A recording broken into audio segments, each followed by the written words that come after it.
Começou a queda da Selic, hein? Como ficam os seus investimentos? Fica aí que o papo tá bom.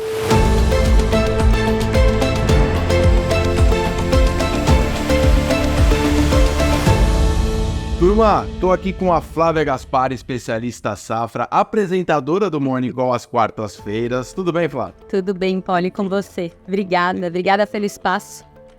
Muito bom conversar com você e com os nossos espectadores. A gente tem falado muito, inclusive no Morning Call, né, sobre a queda da Selic. Começou a queda da Selic, né? 13,25% ao ano. Aí eu te pergunto, aquele tempo bom de renda fixa, acabou ou tá com os dias contados? Como é que tá?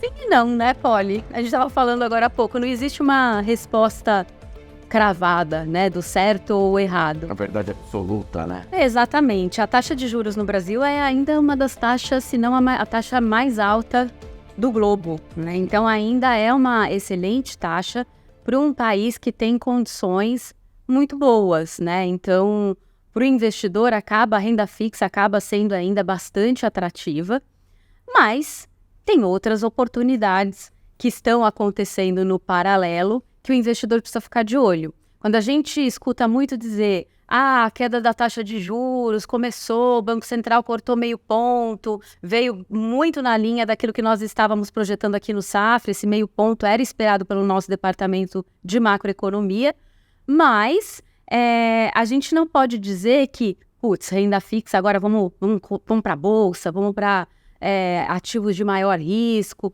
A renda fixa, ela compõe uma parcela importante nos portfólios dos investidores, e a gente tem que tomar cuidado, porque a renda fixa, ela é múltipla, né? Você tem ativos de renda fixa pós-fixados, que aí estão 100% correlacionados com a Selic, mas você tem ativos que são pré-fixados, onde você define uma taxa antes de contratar o investimento, e você tem aqueles investimentos indexados à inflação. Ou você tem até mesmo renda fixas mistas, né? Que misturam compõe ali parte do rendimento pré-fixado, parte do rendimento pós-fixado. É assim no Tesouro Direto, é assim nas emissões de instituições financeiras ou mesmo no crédito privado, a gente enxerga muito isso. Então, o investidor agora para renda fixa, ele vai ter que ficar mais atento e até perceber quando chegou o momento dele diminuir exposições, principalmente em renda fixa pós-fixada, que é o CDBDI, é aquele investimento atrelado e que acaba sendo super correlacionado à Selic, para aproveitar outras oportunidades que vão trazer mais resultados no médio e longo prazo, tá, Poli? Você falou das projeções, né? Por falar em projeção, você trouxe um slide bem legal aí que mostra, né? Vamos mostrar o nosso primeiro slide aqui. A gente tem a projeção do Banco Safra e também do relatório Focus, né, Flávia? Isso aí. Então, para 2023, você falou, né, Poli, a gente teve o primeiro corte do Banco Central, anunciado no começo da semana passada, no meio da semana passada, de meio ponto. Nós fomos super assertivos, o nosso departamento de macroeconomia já falava nesse meio ponto e já falava há algum tempo numa taxa de juros de 11,75 para o final de 2023. O relatório Focus dessa semana já traz a taxa de juros em linha com aquilo que a gente vem projetando aqui no banco. E se você for olhar, né, e também é uma coisa que o investidor tem que levar em consideração na hora de tomar a decisão de investir, essas oportunidades, elas não vão se materializar quando a taxa chegar a 11,75, né? As oportunidades, elas acontecem e elas ocorrem ao longo do percurso. Então, o que aconteceu muito da pandemia para cá é que o investidor ficou bastante temeroso por uma volatilidade muito excessiva, e a gente teve troca de governo, a gente teve inflação pressionada no mundo inteiro, inclusive nas economias desenvolvidas, que era uma coisa que a gente não via há muito tempo, né, Poli? Então isso deixou realmente o investidor com muito receio. Só que agora esse receio pode fazer com que eu fique de fora de oportunidades boas, né, dos mercados de maior risco, de maior volatilidade. Então, se eu ficar esperando ali, materializou o corte de meio ponto, agora eu vou para a Bolsa, agora eu vou para um multimercado. Já foi, essa onda passou. Então, tem que tomar só esse cuidado. A gente tem ainda muito espaço, né? Então, a gente está falando de uma taxa de 13,25 para uma taxa projetada para o final de ano de 11,75. Para 2024, nosso departamento de macroeconomia projeta uma Selic na casa dos 9, né?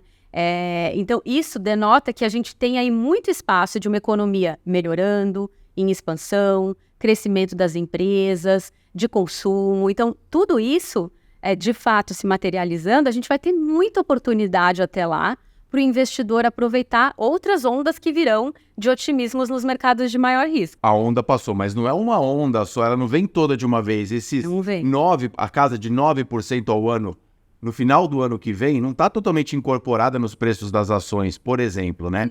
Vem o movimento, o mercado vai testando esses cenários, né? Então, assim, a gente pode dizer que a gente está entrando numa temporada de mais garimpo de ações na Bolsa, né, Flávia? Exatamente. Então, e você falou uma coisa super correta, Polly. Não está totalmente no preço das ações. Tanto não está que muitos analistas, inclusive a gente aqui no Safra, tem revisado os seus targets para Ibovespa, tanto para o final do ano de 2023 como para o final do ano de 2024, já colocando nesse preço, nesse target, essa melhoria de cenário, tanto pelo cenário político, de reformas que começaram a andar, como a tributária, por exemplo, como também por um ambiente onde a gente tem uma perceptível melhora no cenário de inflação. Então, a gente vinha com um cenário de inflação muito pressionada, 2 meses de deflação consecutivos. Então, isso faz com que realmente a gente tenha um espaço para redução de taxa de juros na magnitude que o mercado vem esperando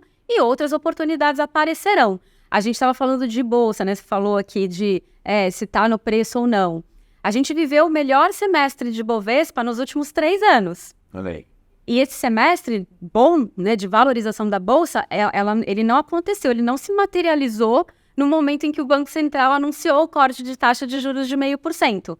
Foi algo que foi se construindo ao longo do semestre, com boas notícias vindas de diversos campos, e que, de fato, acabou, assim, né, o corte de juros foi a notícia que consolidou, de fato, esse bom semestre do Ibovespa. Então, quem esperou a queda do 0,5 perdeu esse primeiro semestre de 2023, que foi o melhor semestre nos últimos 3 anos para a Bolsa. Não, é por isso que o pegar na veia no mercado é tão difícil. É difícil, né? É uma percepção, é um ajuste muito fino que a gente tem que fazer. Até para o cara que, ele tem uma certa resistência com renda variável, ele gosta mais da renda fixa ali. Até para ele cravar um pré-fixado legal, ele travar uns juros legal ali, ele tem que ter essa antecipação, né? Sim, com certeza. Ele tem que ter esse feeling antecipado, de falar, a taxa vai cair, eu preciso me garantir aqui nessa taxa mais confortável. E essas taxas mais confortáveis, assim, o investidor, ele ficou mal acostumado, né? Num cenário de taxa de juros mais altas, você volta àquela máxima do tenho 1% ao mês, né? É a conta que o investidor, principalmente para quem já tem um pouco mais de idade, o 1% ao mês é aquela, né? Taxa de juros de 12%, 13%, eu garanto 1% ao mês. Quando você me perguntou no início, é o fim da renda fixa? Não, né? Eu acho que tem muito espaço ainda no mercado de renda fixa para ganhar dinheiro, mas com talvez com um pouco mais de dificuldade do que era ali encontrar títulos pós-fixados ou títulos pré-fixados. Ainda se encontra, mas vai ficar cada vez mais raro, cada vez mais escasso. A partir do momento que o mercado começa a materializar que a gente vai ter juros menores lá na frente, isso já vem acontecendo de forma gradual, o investidor não vai mais encontrar o 1% ao mês assim tão fácil. Então, ele vai ter que ir para um título de crédito privado.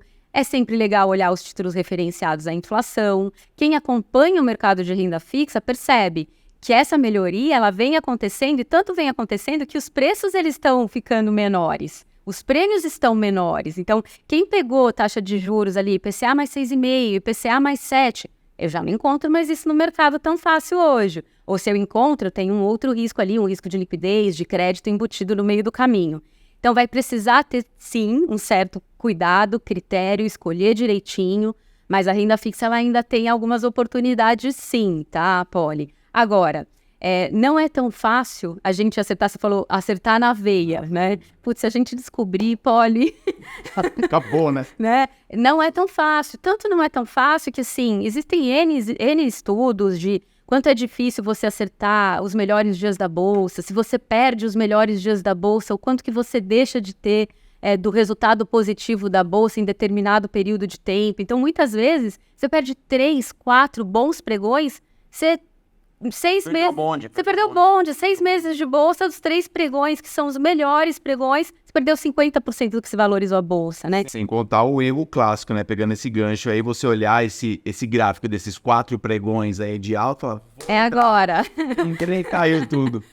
Aí você é o perfil da vez. E o investidor se frustra bastante. A gente vem de um cenário de um investidor bastante receoso, como a gente estava falando, né, Poli? Então, é difícil porque o investidor fica querendo ter a certeza de que ele está entrando no momento certo. E aí ele espera 2, 3, 4 meses de bolsa se valorizando e justo quando ele entra, cai, né? É aquela máxima que a gente estava falando antes de começar o programa. Normalmente a bolsa ela sobe no boato e cai no fato, né? Porque aí o bonde já passou. Isso é muito comum, né? Um clássico. O efeito manada é um clássico. É um clássico. E é nessas que a gente acaba cometendo erros clássicos de decisões de investimento mal tomadas, assim, né? Em momentos errados. Então, a gente tem que tomar muito cuidado. Não devemos desviar dos nossos objetivos de longo prazo. Então, por mais que a gente fique tentado em sair ou entrar de uma determinada classe de ativo, porque a gente está vendo ali todo mundo entrando ou todo mundo saindo, não que a gente não deva fazer o movimento, mas acho que a gente tem que olhar para os nossos objetivos, para a nossa carteira de investimento e ver se aquele movimento faz sentido para mim. Senão eu posso estar tomando uma decisão errada. Mas assim, se tratando de Brasil, a gente tem ainda, e muito, né, aquele investidor que é resistente à renda variável, né? Pelo histórico que a gente tem no nosso próprio país, com instabilidades econômicas e tudo mais, e por juros altos, que está dentro desse pacote aí. Por muito tempo foi, sei lá, a taxa de juros já chegou a 45%.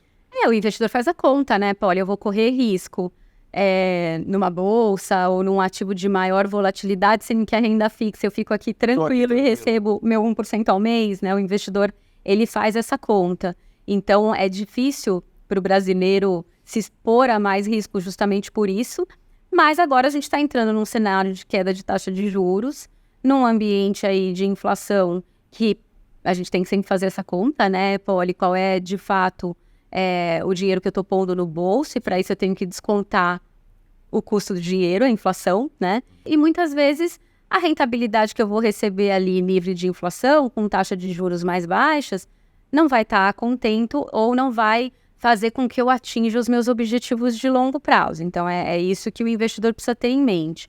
Então, entrar na bolsa, existem várias maneiras de entrar na bolsa, inclusive formas, e a gente já discutiu até em Morning Call, a gente trouxe oportunidades de investimentos que você pode entrar na bolsa sem correr o real risco, ali a exposição de estar 100% investido em bolsa.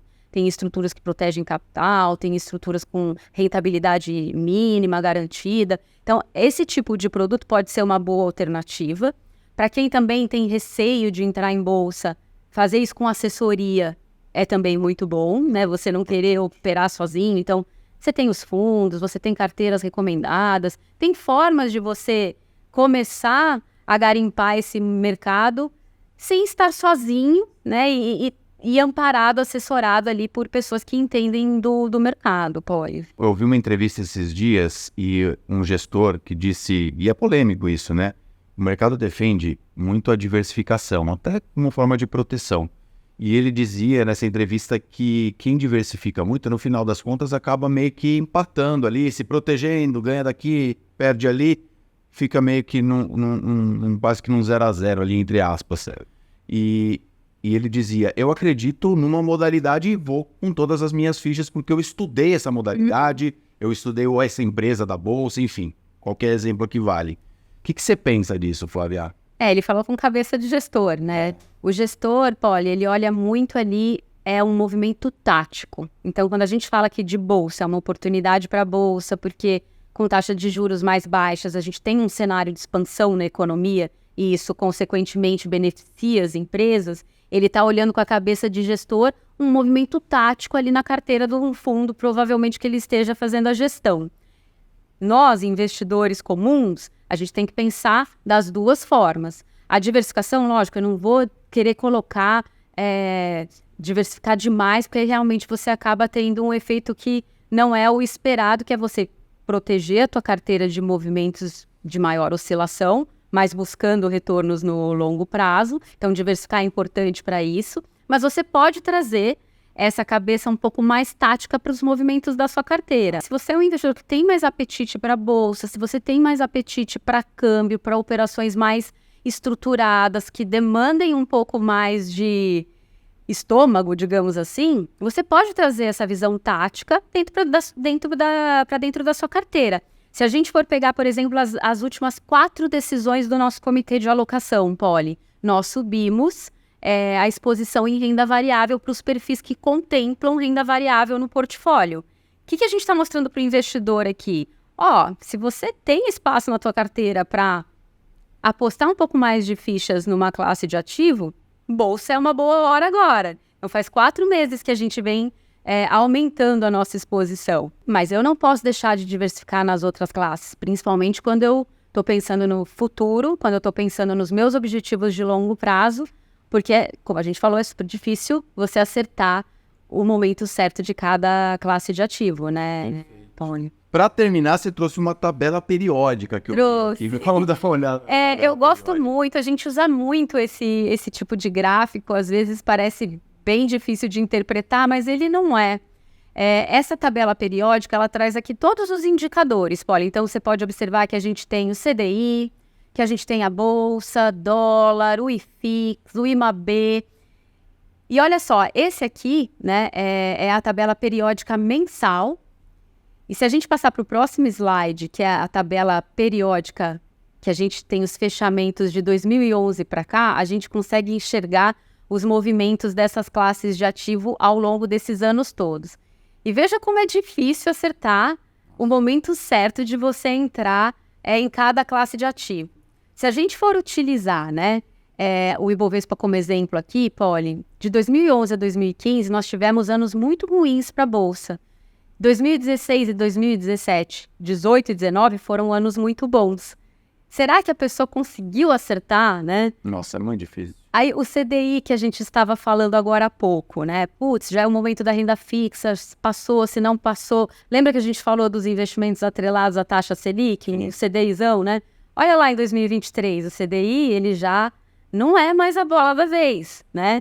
Eu já tô, se eu tô deixando 100% dos meus recursos empatados ali no pós-fixado, eu tô perdendo oportunidade nas outras classes de ativo. Se a gente, o investidor gosta de olhar muito o dólar também, né? Olha só, né? O dólar é o verdinho, a gangorra que ele faz ao longo dos anos.